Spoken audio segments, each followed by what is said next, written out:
ভাই একটু খেয়ে নে।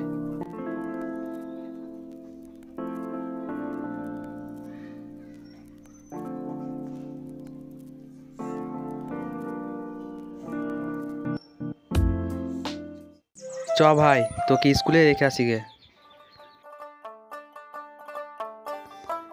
যাই, ভাইটা আবার অনেকক্ষণ ধরে স্কুলে আছে, ওকে আবার নিয়ে আসতে হবে।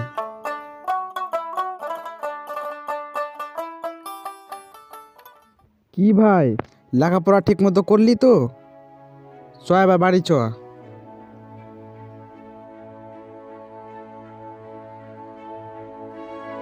ভাই অনেক বড় হওয়ার পর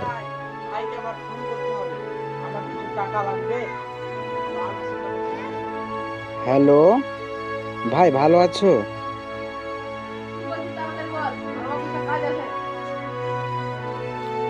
ভাই আমাকে 10,000 টাকা লাগতো অসুখটা সারানোর জন্য।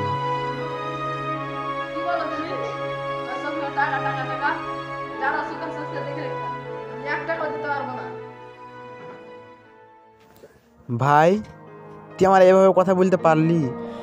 আমি খেয়ে না খেয়ে তোরে আমি লেখাপড়া করাইছি, আমি খেয়ে না খেয়ে তোকে আমি খাওয়াইছি, তুই আমাকে এভাবে কথা বলতে পারলি ভাই?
সত্যি আজকাল যার কাছে টাকা হয়ে গেছে সে বড় ভাইকে সম্মান দিতে ভুলে গেছে। তাই বলছি আপনারা কেউ টাকার মোহে পড়ে বড় ভাইকে সম্মান দিতে ভুলবেন না। কারণ একটা কথা মাথায় রাখবেন, বড় ভাই আপনার সুখের জন্য এত কিছু করেছে, সে ভাইকে তুমি কীভাবে কষ্ট দিচ্ছ ভাই?